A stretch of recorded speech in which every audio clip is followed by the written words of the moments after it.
There we go. Got it that time. All right. May I get a roll call, please? Alderman Alder. Here. Alderman Campbell. Here. Alderman Flores. Here. Alderman Galloway. Here. Alderman Gardner. Here. Alderman Poston. Here. We have 6 aldermen present. We have a quorum. All right, wonderful. Has everybody had an opportunity to review the minutes of November 1st? And if so, are there any amendments or motion?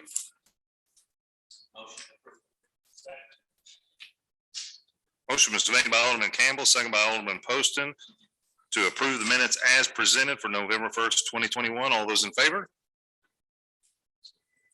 Any abstentions?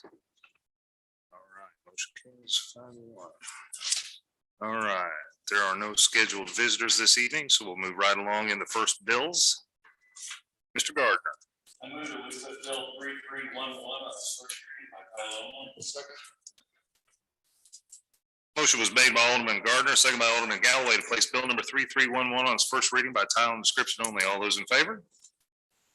An ordinance establishing sewer connection fees. All right. Mr. Childers, you taking the lead on this? Yes. In the past, we had an ordinance that said that the sewer connection fees would be increased annually.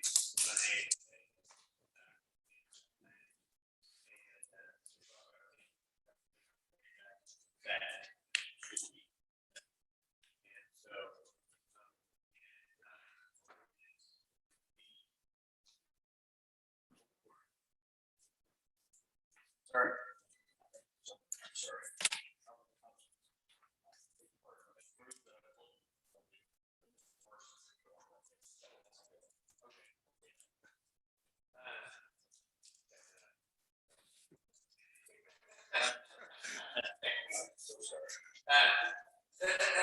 Anyway,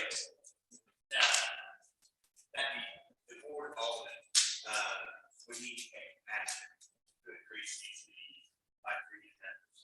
Not that they can automatically go into play. Your decision is to increase the fee that's recommended by staff for single family homes by 3 to 10% this year, or if we decide not. And so that is the bill in front of.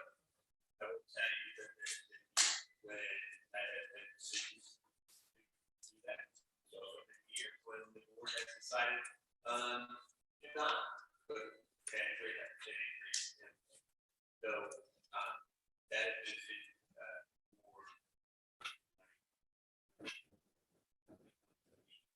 this big family homes. We just changed. We're going to do a mindful that already decided.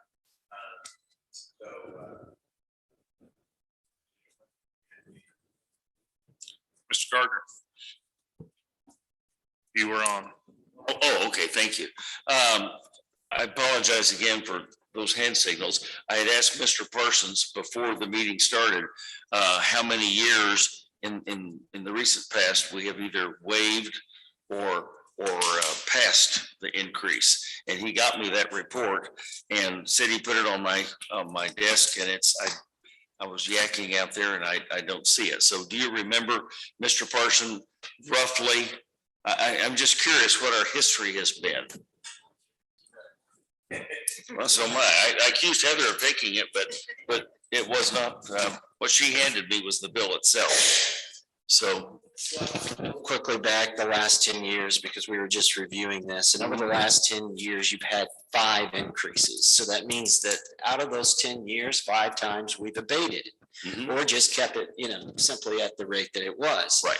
In 2012, just to kind of give this some perspective, the cost was $19.08. That's $1,908 per connection fee for single family. In 2021, it is currently $2,266. So roughly $358. So that 3.5% incrementally each year has added up to $358 over the last 10 years. Hey, Jeremy, sorry, what was that first date? That was in 2012. So I tried to give kind of the last 10 years. Right. That was a last minute assignment right there. No, I had it, we had it, and it was no big deal, but in the past, we really have decided on some years to just keep it where it's at, and others, we've decided to move forward. And this has been based upon Ozark by the numbers. And when that showed us the true cost of development, we were able to change these based on meter size. And we were also able to show and quantify that single family does have an impact on us financially. But we also understand, as we all know this, we work with development on a day in and day out basis.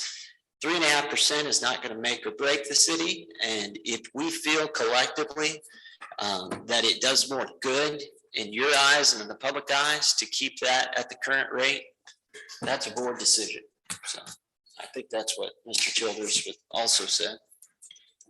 Well, I was just trying to figure out what our past history was, because I figured out what that, me and my excellent math skills, that's an $80 a month increase, and I can't imagine that making one bit of difference one way or the other to a developer or a builder. And so I'm just curious, and this may be a question for you, Mr. Childers. I know, because I was here in 2005 when we did this, and those projections were based on our ability to pay back the bonds. And I know that we're probably not having any problems paying back the bonds, but how much of that is from user fees and how much do we really rely on? I mean, do we have an obligation to the bondholders to do this, or? The city of Ozark is going to be able to pay its bond debt for the bond debt that this is associated with. The majority of the revenues are actually collected by user fees, not connection fees. That doesn't mean that it's not a legitimate source of income.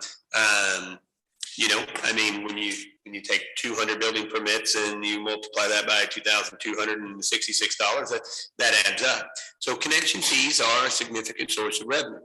The question that has been posed to staff before in asking whether or not we felt this should be a recommendation, it wasn't so much the total amount, because you are going to get the total amount that you're currently collecting, $2,266.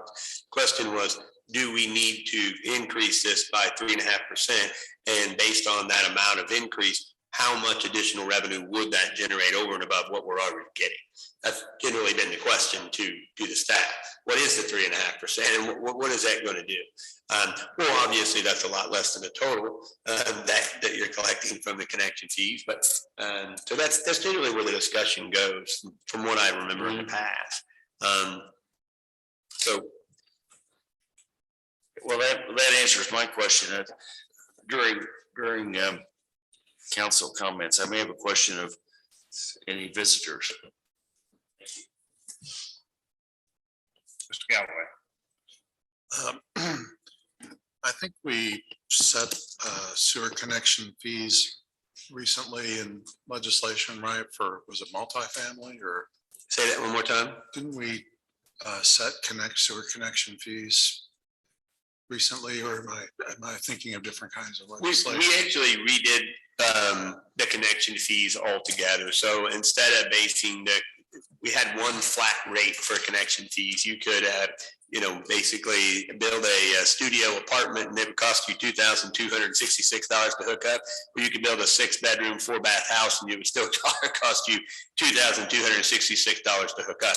So, and just to give you a little background, the 5/8" meter is what you will see in all single family residences. So you have 1.5 inch, 2 inch, 3 inch, 4 inch, 6 inch. You have many different sizes of water meters. That the sewer is really based on the amount of water that runs through there. That's the only way that you can calculate that. So as most cities do, instead of doing it the way we had it, which was one flat rate, we wanted to more fairly associate the cost of that with the actual impact that the use was putting onto the sewer system. That was a much fairer and more consistent way of doing it. So when we made the change that you're talking about, we actually modified the rate based on the size of the meter. Now, in this particular case, the 5/8" meter is what you would put on a single family house. So that's the only one that's affected in the ordinance as it's being proposed tonight. So the multifamily ended up being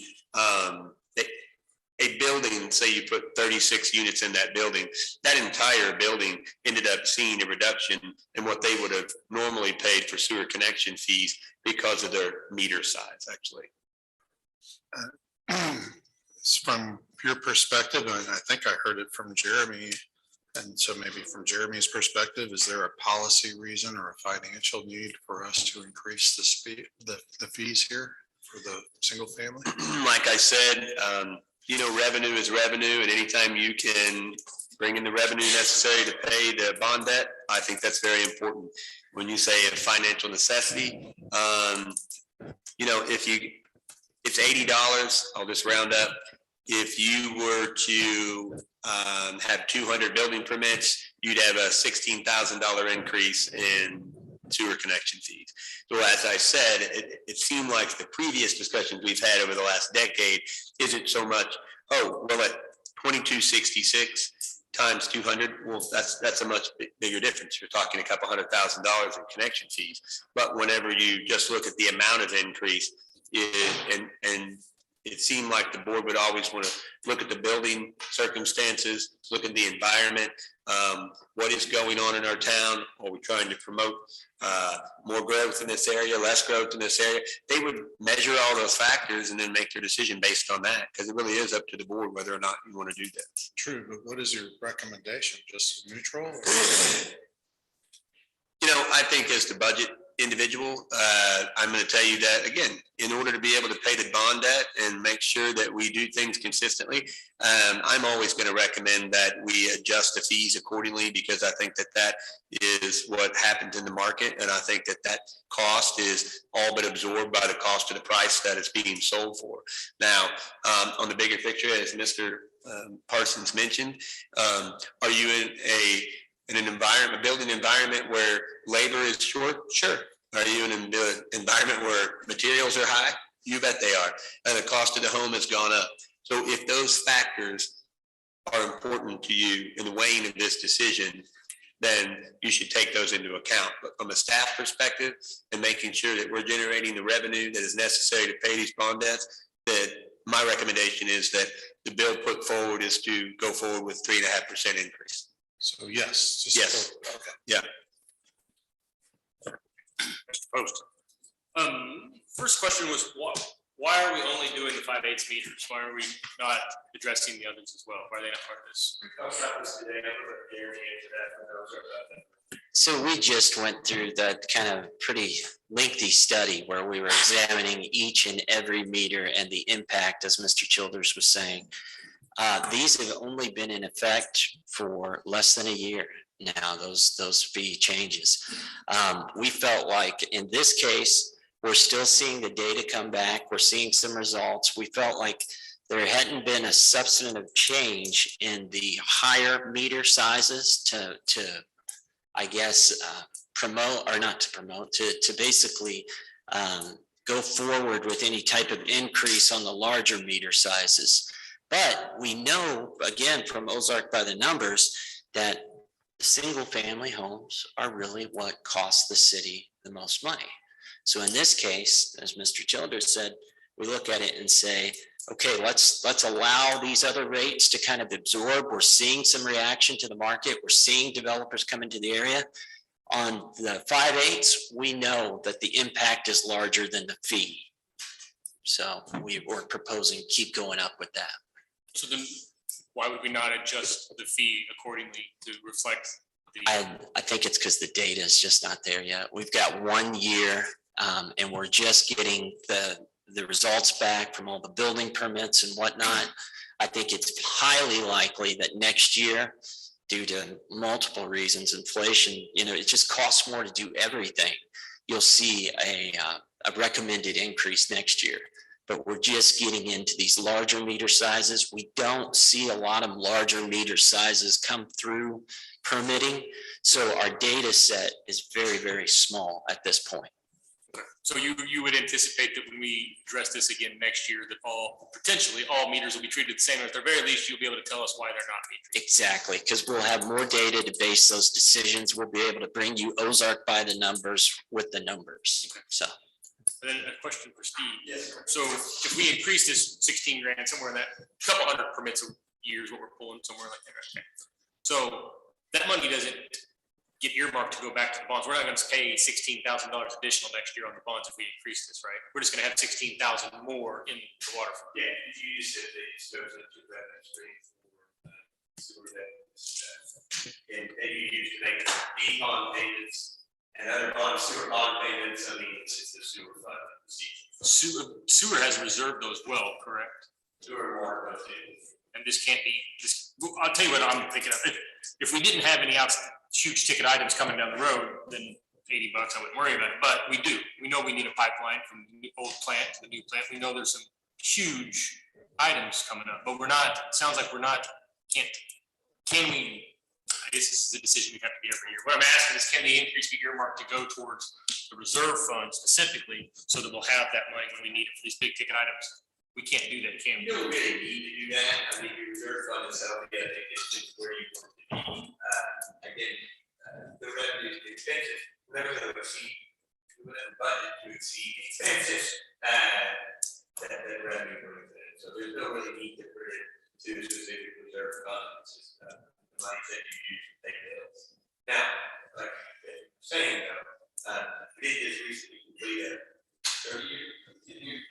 30-year sewer master plan for the city of Ozark, which we have identified some significantly large projects, i.e. connecting to plants, the site under the river, very large regional lift station.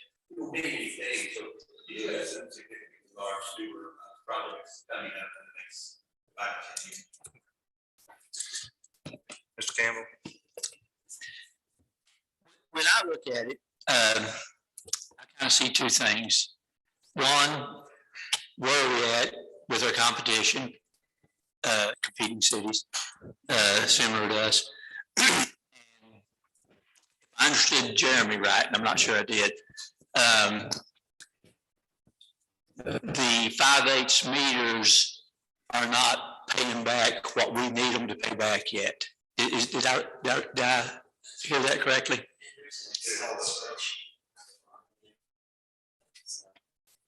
And we'll give you kind of comparison, because often when we're looking at these, we are looking at other cities, and in this case, we reviewed. See here, those are next to Republic, Springfield. We always throw Kimberly City in there, because for some reason it's really hot, so it's all the numbers. I think we're in a similar situation, they invest a lot of money in sewer upgrades. So that's where we stand in relation to some of our fellow, suburban type cities around the Springfield metro area. A competition. Yeah, I wanted to say that, but I couldn't. Okay. I don't know if they're competition or, I mean, yeah. I mean, I want Ozark to grow and thrive and everything like that. So you got to look at where am I at in relation to my competition. absolutely. The other thing is the budget. If we're not making the money, in other words, if we're not doing I'm gonna call it positive cash flow Mhm. On our 5/8 inch water meters, and we've already adjusted the others within the last year or so, that makes me lean the other way. So I'm kind of in the middle. I don't. That's kind of where staff landed on this as well, but we knew that the impact is higher than our fee right now for single family. Yeah. We're still, like back to Nathan's point, we're still getting the data on the multifamily and those larger meter sizes. So knowing that there is a shortfall, if you will, on paying back that, we decided as staff to say, okay, let's make this whole. Let's continue to work this up until it does become revenue neutral, basically, pay for itself. Now, we're a long ways away from it paying for itself. But as staff, at least we can say, hey, we're building up towards that. Yeah. Thank you. Mr. Flores? Go ahead. I was gonna say, I know the other cities, we were kind of ahead of the game. We were forced to be ahead of the game back in the time when we had to build the treatment plant and borrow all the money. And that's why we jumped so much further ahead than everybody else. But everybody else is sort of catching up with us too. I think Republic is getting ready to do a bond letting for $45 million for the upgrade to their sewer system and their treatment plant. So, and they just adjusted their rates. Then I don't know exactly how much. We may need to update this. I do not know. But I know they adjusted their rates to accommodate being able to pay for that bond letting. So you're seeing a lot of the other cities start to have to make those major improvements that we made 15 years ago. They're just catching up with us. But we can update this, and we probably need to. I'm not sure. I know they voted for them. I don't know when they go into effect. I think they haven't gone into effect yet. So this was just less than 9 months ago. And then there's also a website that is a great resource. It's the Springfield Business Home Builders Association. Yeah,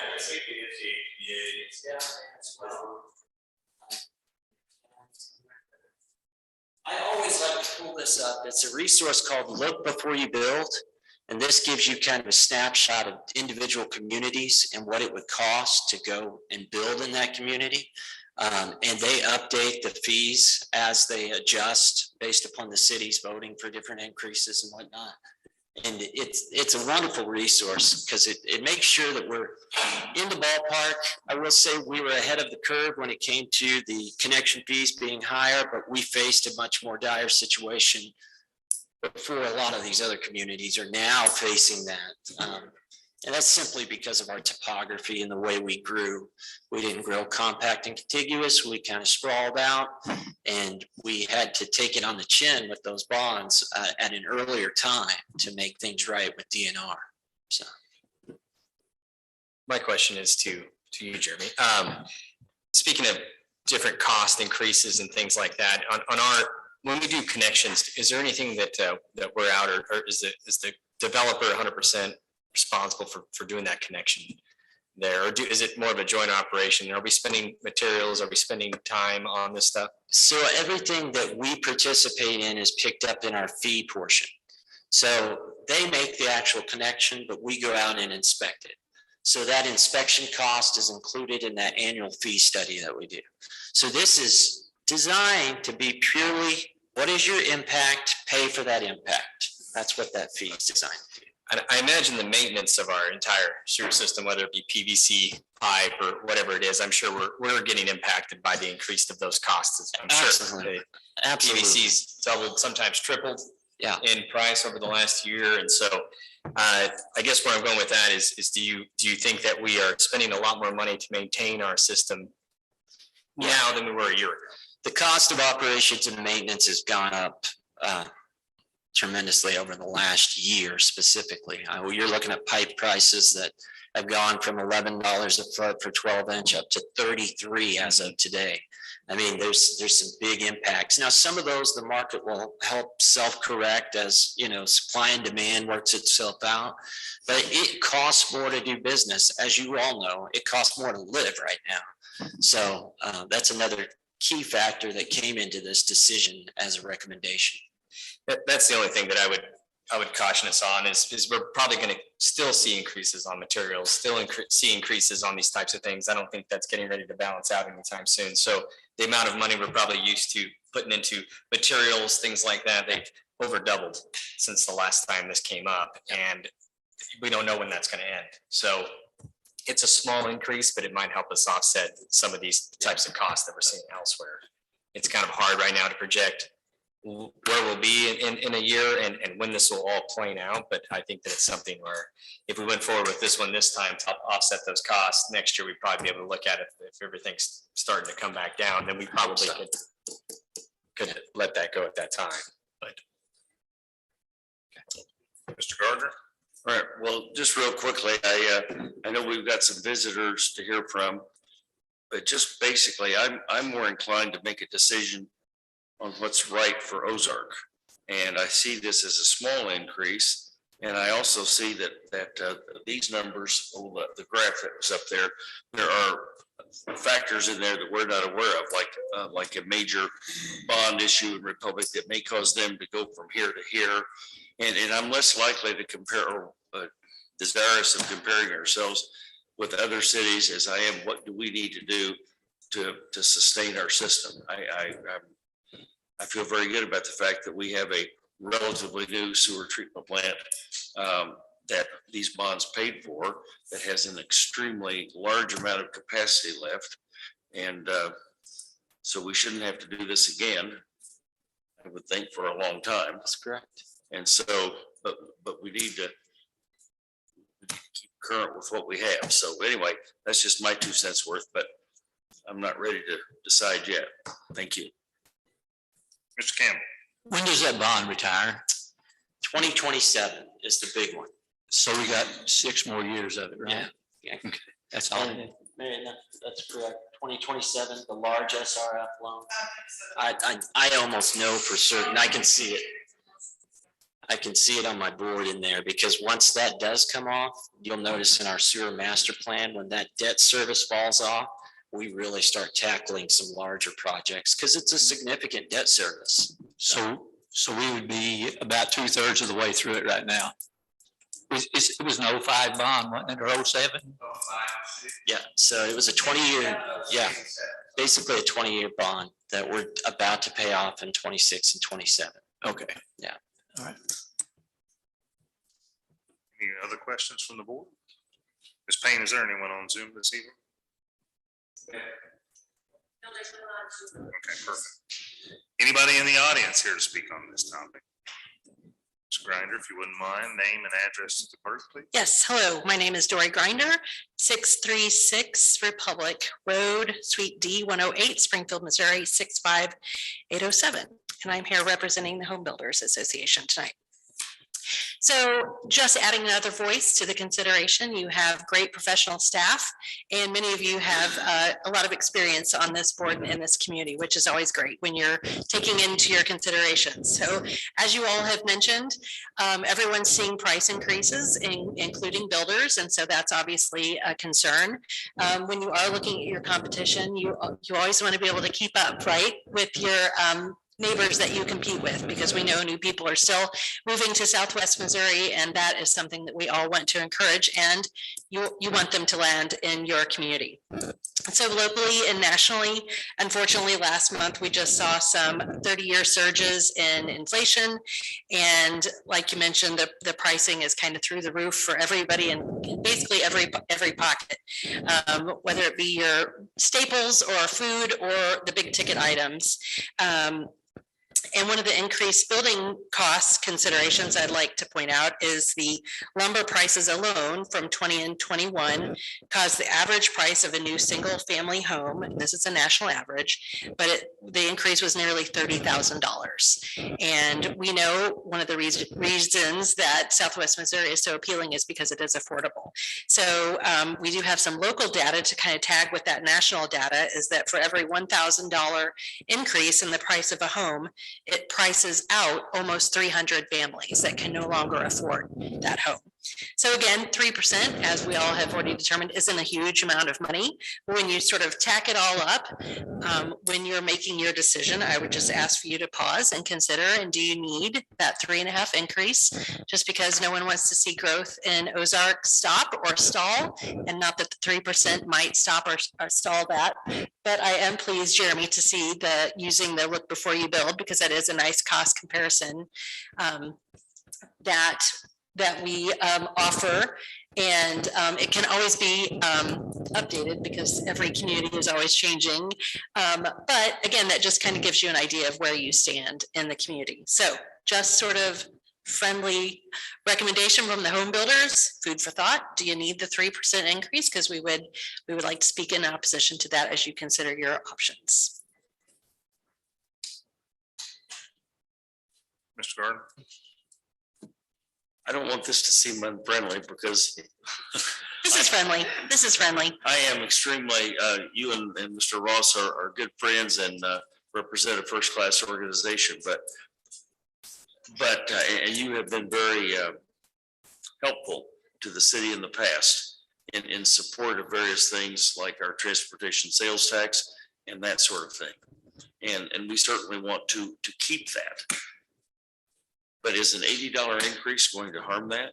And I don't expect you to answer for your constituents, because there are a number of them and one of you, but that's just a rhetorical question. Sure, I think I would have the same rhetorical question. Okay. Honestly, is that, it's increased $358 over 10 years. And I don't think anyone is balking at the 3.5%, but what happens over the term of it? Just, you all have a lot to consider. You've got some great guidance, and I just wanted to throw out one more voice for you to consider. Thank you. Thank you. All right, is there anyone else in the audience here to speak on this topic this evening? All right, with that being said, this bill will be held over to the next legislative session. Mr. Flores. I move that we place bill 3312 on its first reading by title and short description. Motion was made by Mr. Flores, seconded by Mr. Poston, to place bill number 3312 on its first reading by title and description only. All those in favor? An ordinance amending the corporate boundaries of the city of Ozark, Missouri by annexing certain real property generally known as 5525 North Fremont Road. All right, Mr. Smith. Yes, this is for the annexation of the property, as mentioned at the address, in a broader idea where it's located. It's at the northwest corner of Fremont and Highway CC, just by the new Sunrise Baptist Church or west of the West Elementary. It is an existing residential property and being utilized as a residential use. The property is compact contiguous to the city limits. The property at this time will retain the county zoning. The applicant chose not to pursue a rezoning of the property as well. That's something they'd look into at a later date if they pursue any additional improvements. The property is currently served by city water. The issue or the condition going on currently is the existing septic system is failing, and they need to make connection to the public sewer system. So with that's when, as staff approached the commission to take this through for the annexation, staff did recommend approval of the annexation along with the planning zoning commission. Be happy to answer any questions. All right, does anybody have any questions for Mr. Smith? No. Any comments? Go ahead, Mr. Campbell. I don't really see any reason not to approve this. That's just my opinion for what it's worth. I agree. All right, any other comments? No one on Zoom? Anybody in the audience like to speak on this topic? No? All right. Hearing no other comments or questions, this bill will be held over to the next legislative session. Mr. Flores. Move that we place bill 3313 on its first reading by title and description. Motion was made by Alderman Flores, second by Alderman Poston, place bill number 3313 on its first reading by title and description only. All those in favor?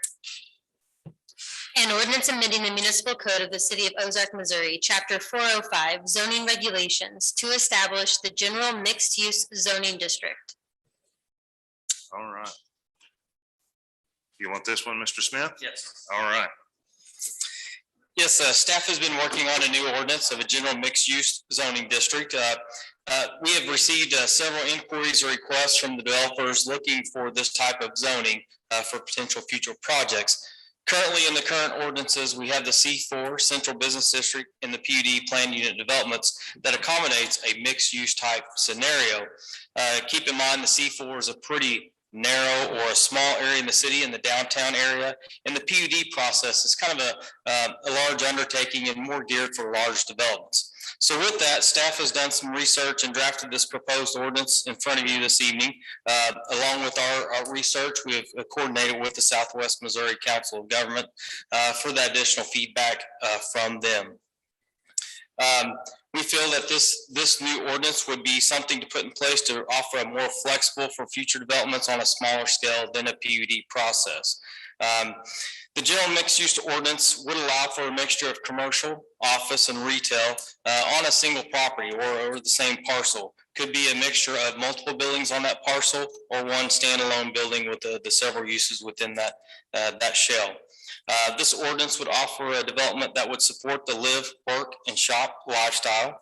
This ordinance would assist with enhancing the local economy, offer additional development opportunities, and create a livable type community in these areas. In the proposed ordinance, we've addressed the design standards, the aesthetics for a development, and ensure that they're compatible with the surrounding built environments.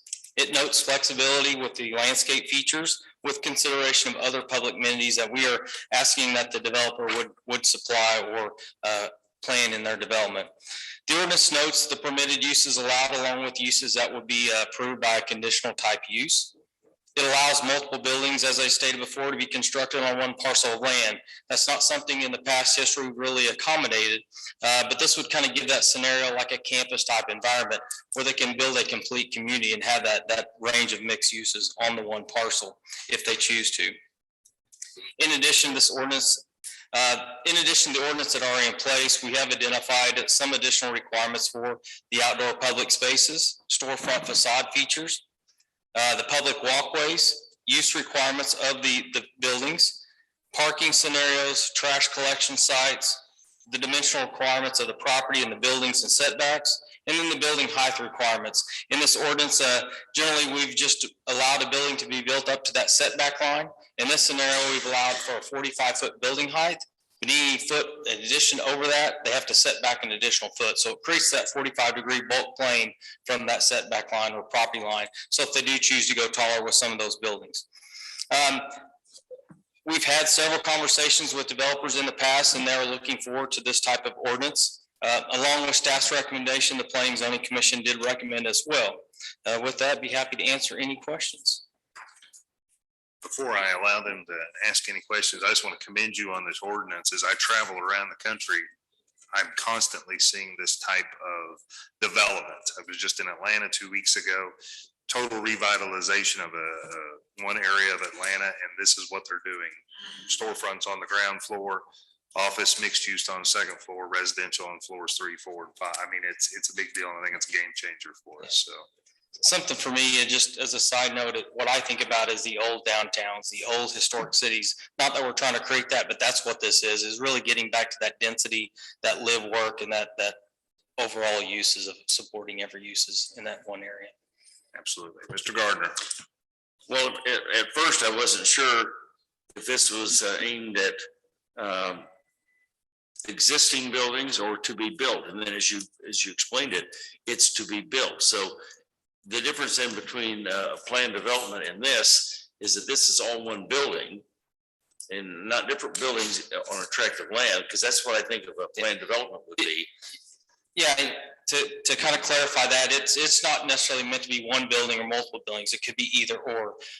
It is probably more geared toward vacant land because they do a zoning request to rezone that property. However, that doesn't mean they couldn't find a piece of land, and if it's appropriate, we could recommend and support a rezoning to a general mixed use, and they can rehab that building. For instance, like in a lot of downtowns, they'll take an old large office complex or apartment building, and they'll rehab that to a residential with a mix of commercial on the lower level. I think we're leaving it open for scenarios of existing development or new development. I think primarily we'll see this as new development. Mr. Poston.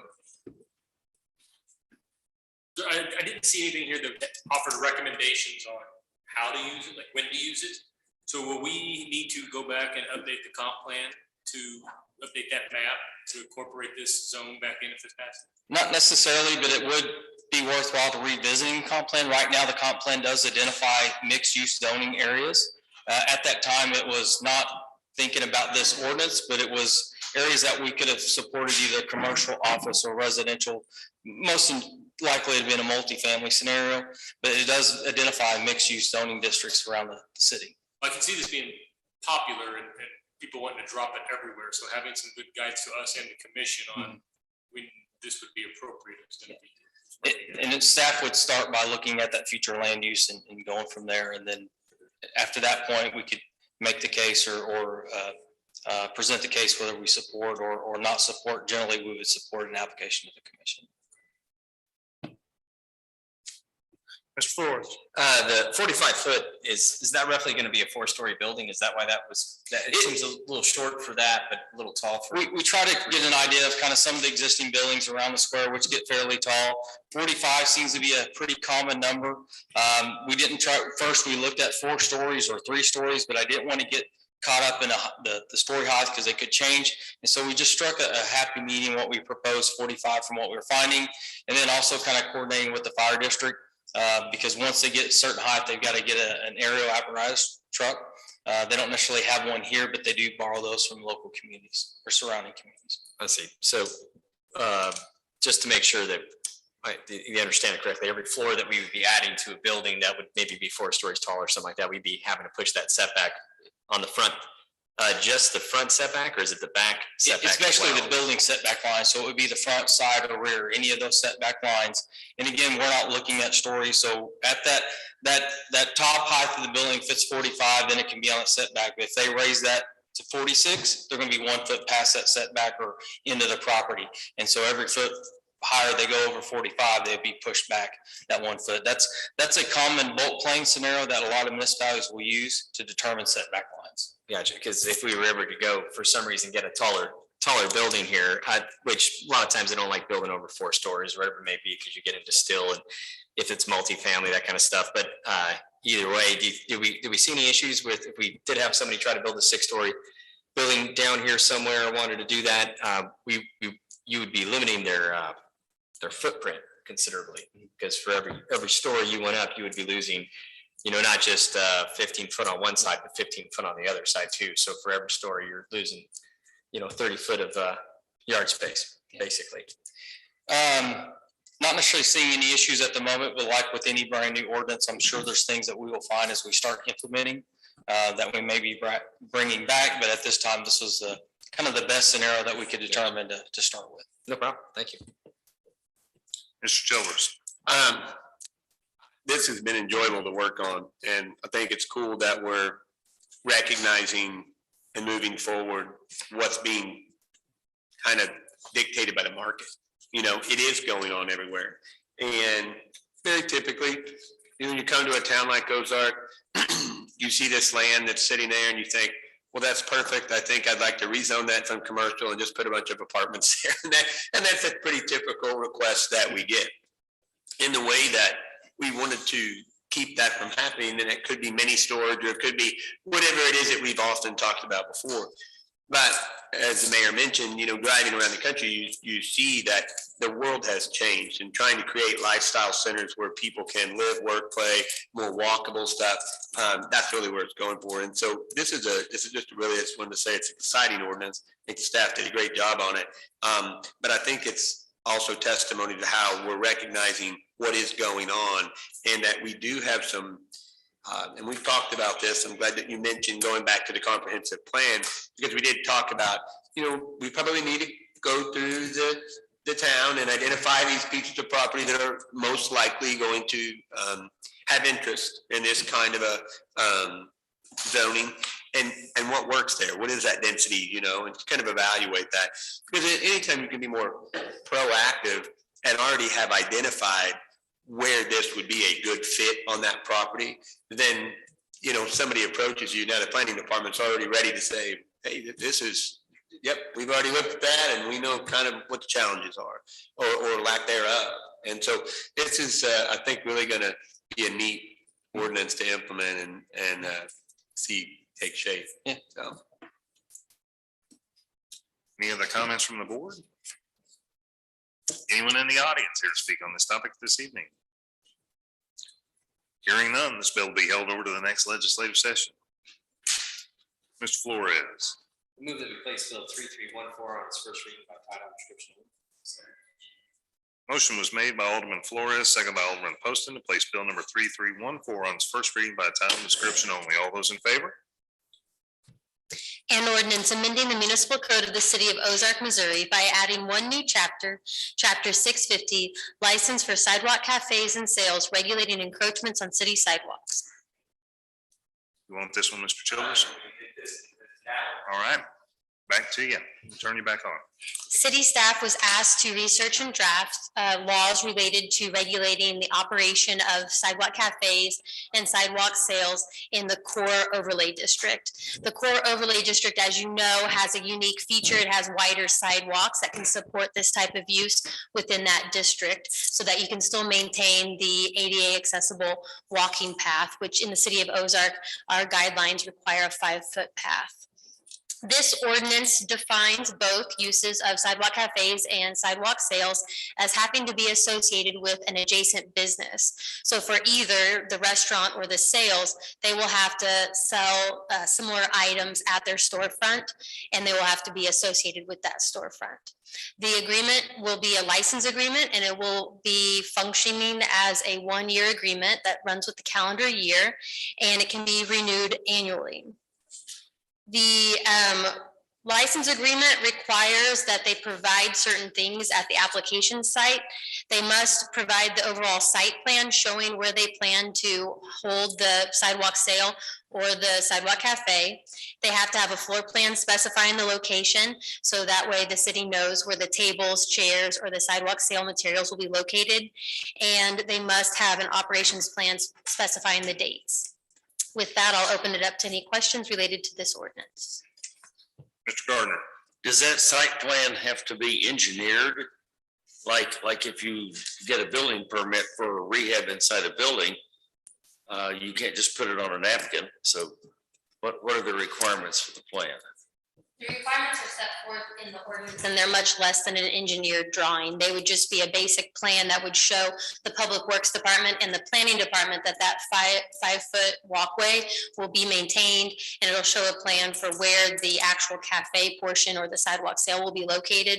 It will also be tied to the insurance that's going to be provided. So as part of the license agreement, the business must provide insurance, and that will identify where that insurance will be applicable. Another question is, which may not be for Ms. Callaway, is what's the fee for that? I know it mentioned in here that it's in the fee study, but it didn't say specifically what the fee would be. The fee will be analyzed every year with the annual fee study. And so since this is a new fee, it will be incorporated next year. This year, it would be based on other associated similar fees, and we would calculate it and then adopt it again. That's good enough for me. Thank you. Mr. Campbell. I can kind of see some businesses, like restaurants for sure, wanting to put a little fence out there, a little short fence out there, and maybe fastening chairs down, tables down, stuff like that. Are we okay with them fastening improvements to the sidewalk? The ordinance actually prohibits fastening items to the sidewalk. Okay. And then I'll let Mr. Childers address the fence. Question, we talked a lot about that. Mr. Parsons would have a heart attack if too many people start drilling into his sidewalk, I think. But yeah, it's very nice. One thing that we talked about was that we recognize that that is effective in some of the larger downtowns or some of the more areas where you do have a large amount of restaurants, and we're really not kind of set up that way. We tried to create an event space where people could freely walk and so forth. We don't want the tables and chairs to be an obstruction of that, obviously. As we just said, you got to leave the lanes open, but we don't want to put anything permanent out there either. One good use Ms. Callaway brought up while we were talking about this, there's markings basically. So what you can do is, you're serving alcohol or something of that nature, is you can clearly establish by markings on the sidewalk where the boundary of that is, but it doesn't have to be a fence. Okay. So, Mr. Post. So it says that you, on the removal section, your stuff's allowed to stay out there for the duration of that permit. So I'm assuming a restaurant's going to have a year-long permit, right? So their tables and chairs would be out there year-round. If something happens, that's on them. Their furniture gets stolen or what have you. Yes, the intent of the license agreement is that that space is essentially leased to the license holder, and they can maintain the tables and chairs. And the ordinance does require that they have to keep it in an orderly fashion, but they can keep those items out there year round. And then if something was stolen, they actually indemnify the city, and they also have insurance that is required. And so we would also be indemnified against any accident or somebody trips over an umbrella or a table or whatever. Yes, the indemnification in the ordinance applies to their own workers, their patrons, and themselves. And is this would only be for the square? This is for the core overlay district. In order to draft an ordinance that applies to a certain geographic region, you either have to create and identify specifically that geographic region in your code, or you have to use an existing geographic region.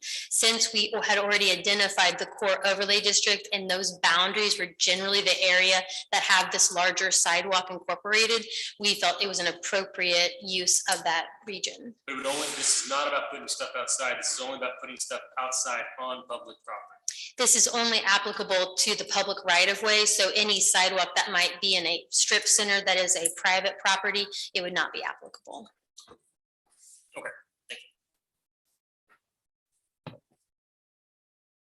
All right. Explained very well. Thank you. Any other questions from the board? Anybody in the audience here to speak on this bill? Hearing no additional questions or comments, this bill will be held over till the next legislative session.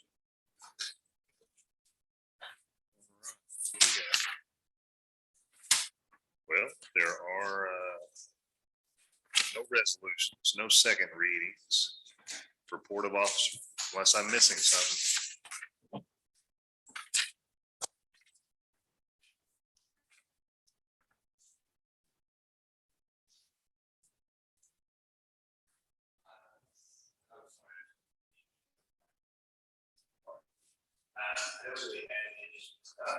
Okay. All right. Ms. Payne, did you have anything other than your written report? No. Okay. I've got a question Yes, sir. on that report. Just out of curiosity, Ms. Payne, on the Festival of Frights, were those volunteers from Nixa High School? It says volunteers from NHS. I imagine that's a typo, but I'm just curious. It's National Honor Society. National Honor Society. Okay, thank you. That explains that. Thank you very much. It was neither one. Why are they over here volunteering? Well, no, that's great. Come on. All right. Cameron Smith, do you have anything to add to your written report, sir? Yeah, I just want to hit some highlights. Currently, in the Deerbrook commercial area, two projects under construction, the Culver's Restaurant and the Big O Tires facility. Culver's has a pretty aggressive schedule, and they've told us they've never missed a deadline, but they plan to open in April 2022. So that is really quick, especially given the winter months. Ozark Beach Volleyball is nearly finished and ready to open. There's a couple items that they're closing out on the health department side, and then some of their point of pay sales that they're doing that's outside of their general contractor. The Sonic reconstruction, it is ready for permit. I've been coordinating with them to get their permit picked up. So hopefully soon we'll see some work going on at the existing Sonic location, building a larger facility and a drive-through. Two different apartment complexes are in review right now. One of them has actually started construction with some dirt work out by the Deerbrook commercial area. Several residential subdivisions in the work in various phases. We're working currently on a large application for a new PUD. We believe that might come before the board in December. Hopefully it'll get on the agenda in November for the Planning and Zoning Commission, getting close to getting all their comments satisfied. We're working on a few additional ordinances that you'll see coming before you in the next few months. One of those is, or two of those actually, is in regards to the single family residential, doing some rework on that ordinance or those ordinances. Also, as of November 8th of 2021, our single family residential permits have exceeded the last 10 years in permitting in gross numbers of residential permits. Right now, currently as 11/8 of 2021, we've issued 171 residential permits. The highest year since then would have been in 2019 at 145. And then prior to that, it was quite a bit lower. The commercial is at its highest since 2013. So that's another highlight of the permitting. The economy is still going strong given the price of construction and the lack of workforce out there. But we are not seeing any downturn or delays or slowing it down. So we think we might be out of it in the next year, but it may just be the new norm and things may just keep clipping right along. So anyway, be happy to answer any questions. Dark sky. Yes. As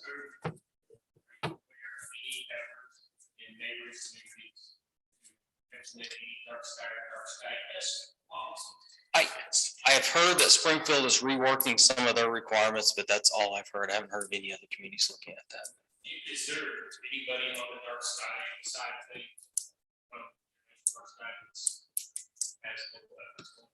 Not necessarily that I'm aware of. I'm sure they are, but no one has conveyed that to me or our department. Yeah.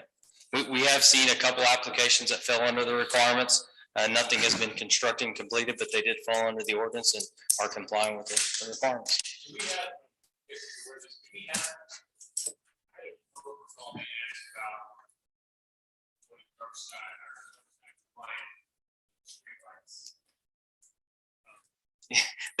There's been several discussions with Liberty on that, and I would say it's ongoing discussions. Yeah, they wanted to go all in, they were gonna do a dark sky, one dark sky, street lights. Good. Yeah, we recently.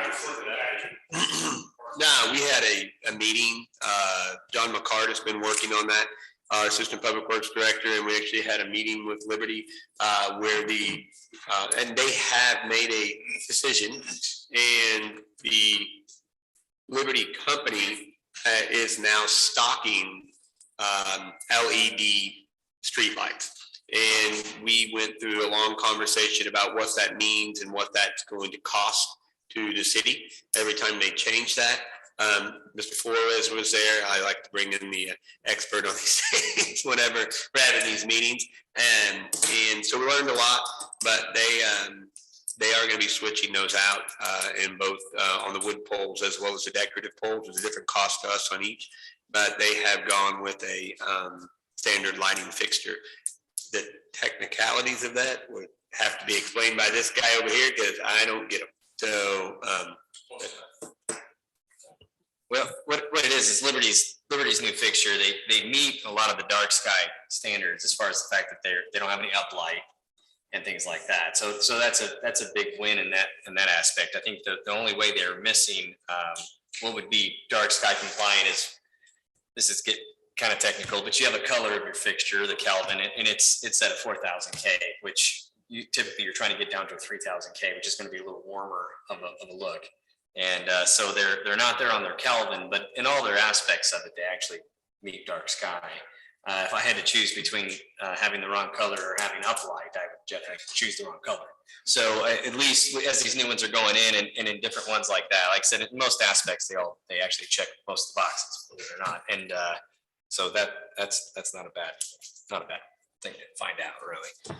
One thing to add, in similar discussions, I think it comes down to the style of light. What Liberty has and provides is not necessarily the look that the developer wants, but they're willing to let them work with them to put in their own light on the system, and it could be a dark sky compliant. But we've had similar discussions like that with the developer wants a dark sky light. However, what Liberty stocks, and understandably, they're not going to stock every possible light option. They're just going to have a few because they got to maintain those. But they will work with the developer on a custom light as well.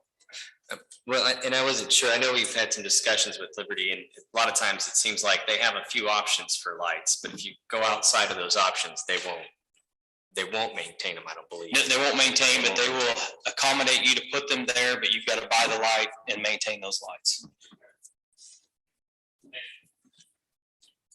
Mr. Gardner, did you have a question? No, I didn't. I'm sorry. Mrs. Alderman, go right ahead. Let me make sure I understand that. So a developer can talk to Liberty about the new lights, right? They can talk to Liberty. It won't be a light that Liberty would install. They can install their own light. But they are available now. I'm sorry, They are available now. Any light that if the developer chooses to go anywhere and buy a light, they can go buy that light as long as it accommodates some of their But standards. Liberty won't, okay, Liberty is not, you were saying Liberty had them. Well, Liberty has a couple different options that they'll put up. I think they do have a better looking pole that's black, things like that they can put in different subdivisions with, I think, as far as I understand, this dark sky almost compliant light fixture. Okay. The difference is though, is if someone wants something that's more decorative than that, they don't provide those kind of things. So once you get outside of the couple things they're going to provide for you, it becomes more of the developer's responsibility to not just install them, but maintain them and they get done differently. Okay, but Liberty does have that light right now. Liberty does have that light right now.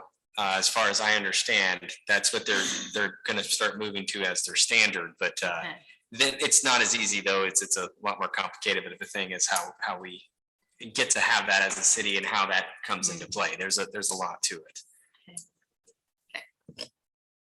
All right. Does anybody have any additional questions?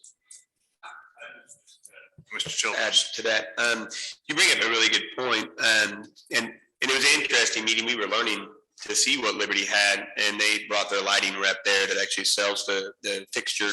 And we talked to them about that, but it does change their cost to the city. I mean, we're trying to achieve, an objective of dark sky, but in the actual ordinance, I think we exempted both the city and Liberty Electric. So very technically, I think that we ourselves are exempted as well as Liberty being exempted in the ordinance. Now, we did that because, well, I don't know really how much authority we have over Liberty to make them do certain things, but it is something we need to talk about. So here we saw the other day, like, hey, when we replace a light bulb, when a light bulb goes out, we're going to replace it with this LED light.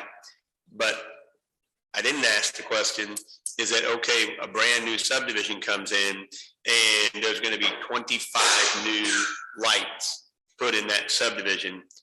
Are every one of those lights going to have the new fixture? Or are they going to have the old fixture and then wait for it to go out? I would assume it would have the new fixture that we saw. Is that how you understood it? Yeah. So for the new light, I understood it for new ones going in, that this would be the light that would be Okay. going up. The types that we're seeing around are kind of the remnants of a past age. So I don't think they'd be putting in any of these high pressure sodium fixtures or anything like that. But I think, and I'm sure it comes at a cost, but it sounded to me in conversations is that they have a cheaper fixture that would be replacing most of these, whether it's on a wood pole or something like that. But I think for developers, they do have a black fiberglass pole option that could go into a different neighborhood versus the wood pole with the. No, I think the pole will be fiberglass. We require that. We don't even allow for the, most of the subdivisions have underground utilities and then the fiber, the non-wood pole would go in the neighborhood. I was just talking about the actual, the head. I can't imagine they would have this pole and put the old bulb in only to wait for it to burn out to put the new one in, but they didn't really specify that. So I was understanding it that this new fixture, they were going company wide on.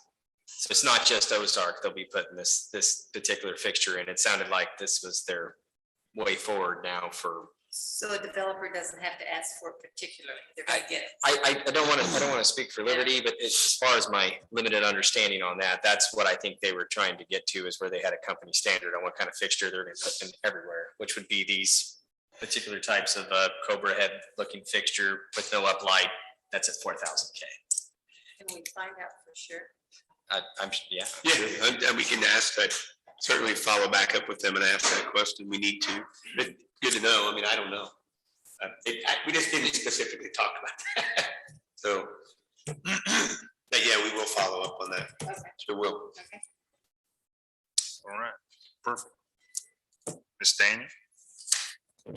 Got some bad debts you need to write on? Yep. Here I am, the last time you'll see me. Last time. Next year, it'll be someone else. So, any questions? Happens every year. We try to collect, but we can't collect them all. Just as that list was scrolling across there, I recognized a couple of names, so. Yep. I may be making a phone call. Okay.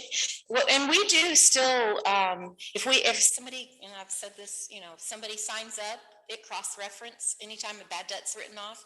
If someone signs up with the same name, social security number, same phone number, it cross-reference. We take that bad debt and we add it to their new account. So we do collect a lot, that way. And we send out second notices and third and fourth, and we get them back and we don't, have any other way of tracing people. It's the same way with checks. We have to send checks to the state. People move and don't get their refunds either, so. Sure. So 19,560.77. Yep, which is less than what I thought it would be, so I think we predicted, Marion always has to get a prediction for what we think the next year will be for the budget, and it was less than what we had predicted last year. I think we predicted like 22. Is there any way, just out of curiosity, because some of this debt is associated with Allied Waste or Public Services, do they ever have the ability to cross-check? We only pay them on what we collect. That is, we wrote that into the contract, 6 years ago, maybe? So when I pay them every month, I pay them only what we collected. It's not what we bill. We do the same thing with Fremont Hills too. Okay. So, but in that, do we have a way to cross-reference their client list with who we have as bad debt? Like to try and find people? Trying to find they left here, but they've gone to Stratford and they've got Allied Waste. Not really. Public Services. No, Okay. we've never done that. Sometimes we have called Empire. They've helped us a bit if we have somebody with a really large debt and we kind of know. Sure. When like Carolyn's been around for 20-something years, sometimes she'll say, I know that they live at da-da-da-da, sometimes we can track people that way. And there's a tipping point there. I know that, you spend $20,000 trying to chase $20,000. So. Right. And I mean, we'd have to have a full-time person to sit all day long and try to find people.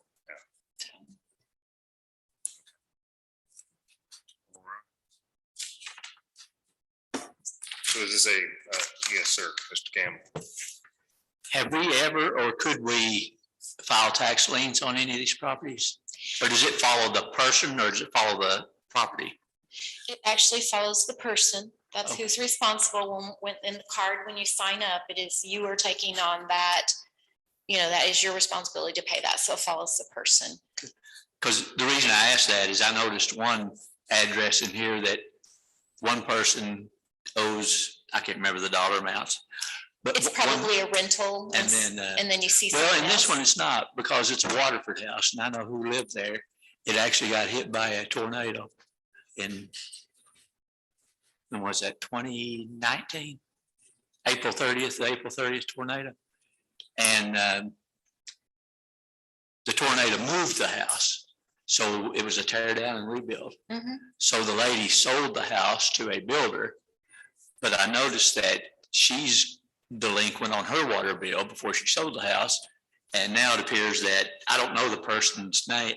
I don't know the person whose name is on here for the next owner of the house. I assume it was. But I'm kind of thinking it might have been a builder, but I'm not sure. I think it was, and I know which house you're talking about. I think it was a builder and I think it is a rental. I think It he is rents now. it. It wasn't whenever Mary. No, I mean, it whatever wasn't, was. but I think it is now. Okay, And that's our hardest thing to keep up with renters. I got you. Okay. Well, I guess, let me back up a little No, bit. go ahead, 'cause I formulated I a guess question my earlier. initial question, now that I think about it, was have we ever, or could we file tax liens? I don't know. I have asked that question before. It may be dimes or dollar Miss- station dimes. I Ms. don't know. Galloway can answer that one better. I think we've talked about that in the past. I think it's not worth, it would have to be a very profitable sum. Okay. The police, I've talked with the police chief about it, trying to find people and I think that Dave and Ms. Galloway and I both have discussed that and it's not, as you can see, 90% of them are $50 or less. When we raised our deposit, that helped cover a lot. But Okay. you still, by the time someone leaves, if they're 1 month behind, by the time they leave, they've still got a month of billing. So they're pretty much 2 months behind. So average water bill is $50 to $75. So you have a $150 bill with a $100 deposit. So you can see that there's a lot of 50s. Now we do have some larger ones, and that's because maybe a water leak and a renter moved out, or, lots of things can happen in those larger amounts, but I don't think we have a single one that's over, well, there's one of them that's 900, and that was probably more than likely a leak of some kind, and they're like, this is a rental, I'm out of here. So, and then there's a $500 one, but yeah, because we stay on top of those things pretty good. So the deposit on a Renter bill, a renter is is $100, $100. and it's 75 on a homeowner, and 90% of our And stickers that's are based renters. off of 2 months usage, or how do you come at That that? used to, when we changed it the last time, that was what it was about a 2-month bill. But of course, our sewer rates raised a couple of years ago, and we've raised that. But all of our surrounding, that's pretty common with all of our surrounding cities also, Branson, Nixa, 75, 100, maybe 125, but that's pretty close with what they're charging. Mr. Galloway? Yeah, I was gonna say, I agree, it's a money loser to send $20,000 out for collections. Can end up costing the city money if you hire a collections office to do it.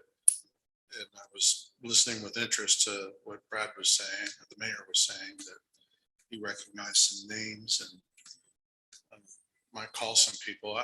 Do you recommend us changing the ordinances so the mayor can follow up with bill collection? We try it, and that's funny because we did try a bill collection agency once, and it cost us more to use them than what we actually collected. So, but yeah, he could do it. My fees are low. I'd let him come in, sit in there a couple days a week. Well, and can you not give him my phone number? They call me Guido, the bill collector. There you go. All right. Any additional questions? Do we need to have a motion to write this off? Yes. All right. Motion was made by Mr. Gardner, seconded by, sorry, I've got to make my notes here.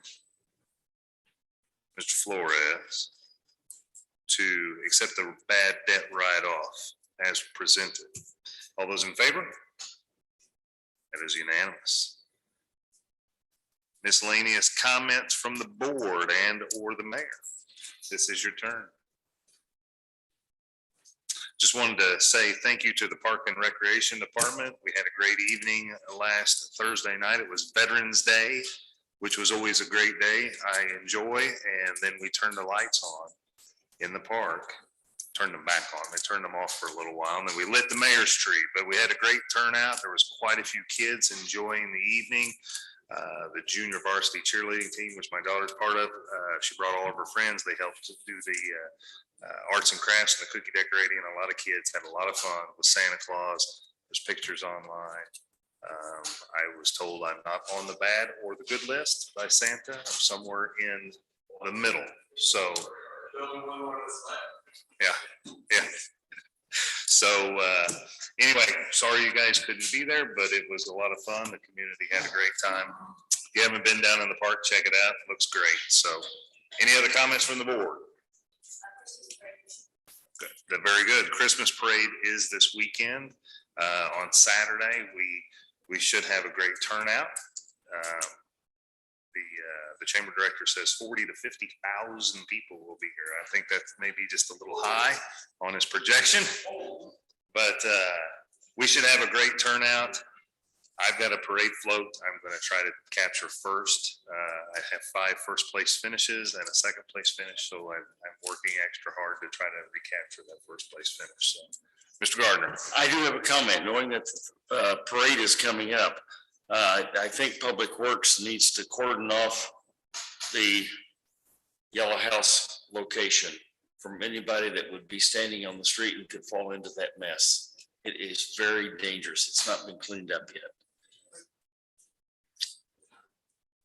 The old Van Dyke property, Mr. Porter said. I think we could probably reach out with TDP and try to make sure. Somebody needs to, I mean, I'm not after them, but it's dangerous for people all up and down the street. I mean, that place is. Do what, ma'am? And it'll be dark on top of that.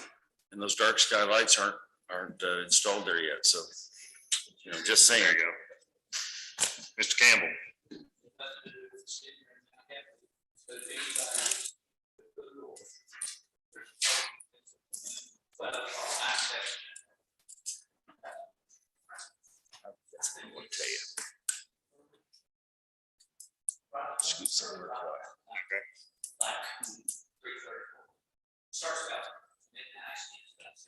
They're Would you 2, mind- 3 o'clock? Would you mind filming that for me? I didn't know they were 2, 3 o'clocks.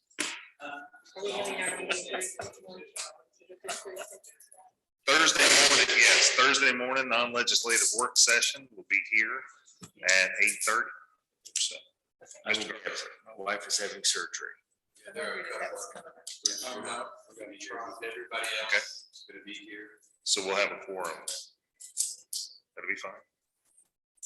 We'll keep you in the loop with a written report of what happens. Wish Pam, give her our best. Thank you. I'm It's sure back she's ready surgery. for It's the second relief. time she's had it, so we're counting on it being helpful, but it's still pretty invasive. Absolutely. Any other questions, comments, concerns? If not, entertain a motion to adjourn. Motion was made by Alderman Galloway, seconded by Alderman Flores to adjourn this session of the Board of Aldermen. All those in favor? That is